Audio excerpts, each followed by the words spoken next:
이 잡지에 들어가는 이 이미지들이 전부 생성형 AI, 그러니까 생성형 인공지능이 만든 이미지로 채워졌습니다. 이걸 쉐어하는 문화가 굉장히 빠르게 발달돼 있어요.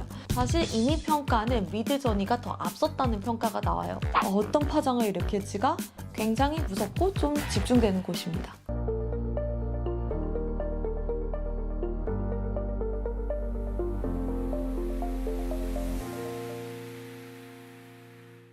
안녕하세요. 정혜진의 와이나 실리콘밸리입니다.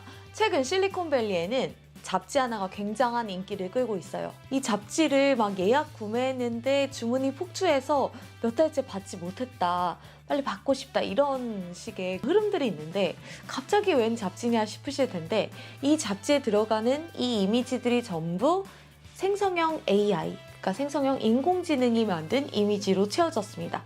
이 처음 장에 이렇게 설명이 되어 있죠. 이 이미지는 미드저니 커뮤니티에서 가장 높은 평을 받은 이미지들로 추려졌다. 이제 뭐 첫 번째 한번 넘겨보시면 굉장히 좀 이 여성이 어딘가를 바라보고 있는 사진인데, 이미지인데, 근데 이 옆에는 독특한 게 이 이미지에 대한 설명이 담기는 게 아니라 이 이미지를 만들기 위해서 어떤 프롬프트 명령을 거쳤는지가 쓰여 있어요. 이 이미지는 초현실주의로 그려줘. 초현실주의 기법으로 그려줘. 그리고 나의 사랑을 담고 수천 개의 석양과 수천 개의 그 아기 비둘기들이 같이 있었으면 좋겠고 하고 여러 주문 사항들이 있어요. 이 잡지가 미드저니 매거진이라는 건데요. 이 잡지를 만든 것은 미드저니라는 스타트업입니다. 그래서 여기에 잡지에 들어가는 이미지들을 만든 툴의 기업이겠죠. 그래서 텍스트를 기반으로 이미지를 만드는 생성형 AI 툴 기업이에요. 사실 생성형 AI 시장에서 챗GPT를 만든 오픈AI가 워낙 절대적인 강자이다 보니까 우리가 이미지 툴에 대해서도 오픈AI의 달리가 좀 가장 성능이 좋지 않을까?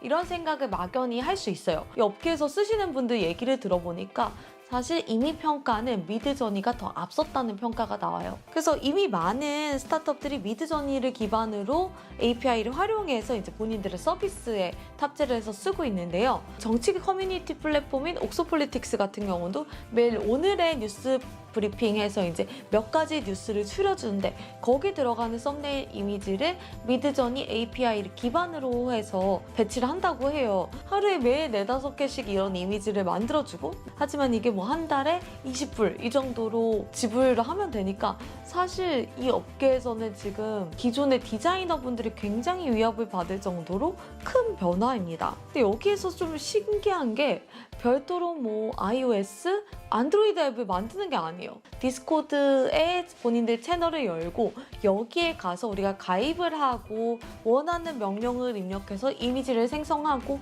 이걸 가지고 다시 공유를 하고 이분들은 생성하는 즉시 올리고 이걸 쉐어하는 문화가 굉장히 빠르게 발달돼 있어요.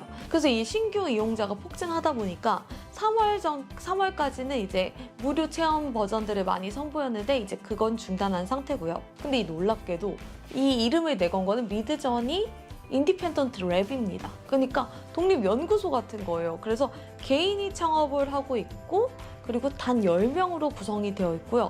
그리고 아직까지는 외부 펀딩을 받은 적도 없어요. 창업자 당연히 궁금하실 텐데 굉장히 젊은 창업자입니다. 데이비드 홀츠라는 창업자예요. 수학을 전공했고요.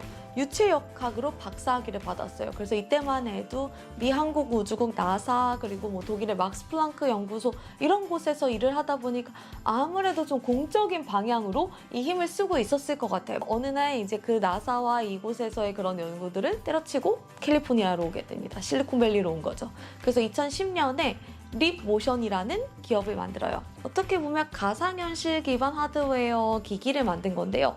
처음에 진짜 반응이 뜨거웠어요. 그러다 보니까 이때 시드 펀딩으로 이미 130만 달러를 모금을 했어요. 2013년에 이미 기업 가치가 3억 달러를 찍습니다. VR 시장이 빠르게 올라오고 있어. 이제 곧 뭐가 될 거야 했는데 이 기다림이 좀 길어졌죠. 그래서 2019년에 최정점이었던 3억 달러의 이제 10분의 1 정도의 가격인 3천만 달러의 영국 회사에 이제 회사를 매각을 합니다. 2021년 새로운 독립연구소를 차린 게 미드저니입니다. 홀츠가 말을 한 거예요. 립모션 설립하고 내가 12년 동안 운영을 했는데 커다란 스타트업 대신 그냥 이제 새로운 환경을 만들어 보고 싶었다. 소규모로 즐겁게 움직이고 꼭 바로 나스닥 상장이나 매각을 하지 않아도 되는 10년간 나를 가져갈 어떤 쿨한 프로젝트를 찾았고 이제 이것이 그 공간이다.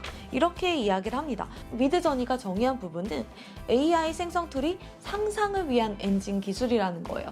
그래서 이 상상을 위한 게 인프라가 된다 보면은 모티브가 되다 보면 이곳저곳에도 사실 적용을 할 수 있겠죠. 이제 본인이 10년 뒤에 노리는 거는 특정 플랫폼에 매이는 게 아니라 이제 본인이 만든 하드웨어를 통해서 정말 대중화를 노리는 게 지금 홀츠의 목표인 것 같습니다. 아직 가야 할 길이 멀긴 해요. 왜냐면은 지난 3월 말에 무료 체험을 그만두게 된 것도 이제 아티스트들의 반발이 너무 컸던 거예요. 우리의 저작권 어떻게 할 거야? 너희가 쓰인 이미지 그리고 너희가 학습한 이미지에는 우리의 손길이 들어있어. 이렇게 하다 보니까 그런 논란들 때문에 일단은 그 무료 체험을 중단하기로 했어요. 그런데 지금 사실 오픈 AI도 언론사들을 만나서 이 챗 GPT의 그 학습을 하는 그런 기사 컨텐츠들에 대해서 어느 정도 비용을 지급하기 위해서 그런 합의를 거치고 있거든요. 그래서 사실 이것도 시작이 어렵지 합의가 잘 되고 나면 이 이미지에 대한 생각 자체가 달라질 것 같아요. 근데 거기에 저는 추가적으로 하나 포인트가 1인의 독립연구소로 시작한 이곳이 시장의 흐름을 바꾸는 데는 투자를 받고 좀 기업들과 협업하고 좀 더 스타트업의 형태를 갖춰갔을 때 어떤 파장을 일으킬지가 굉장히 무섭고 좀 집중되는 곳입니다. 다음에는 또 새로운 스타트업을 탐방하러 찾아오겠습니다. 감사합니다.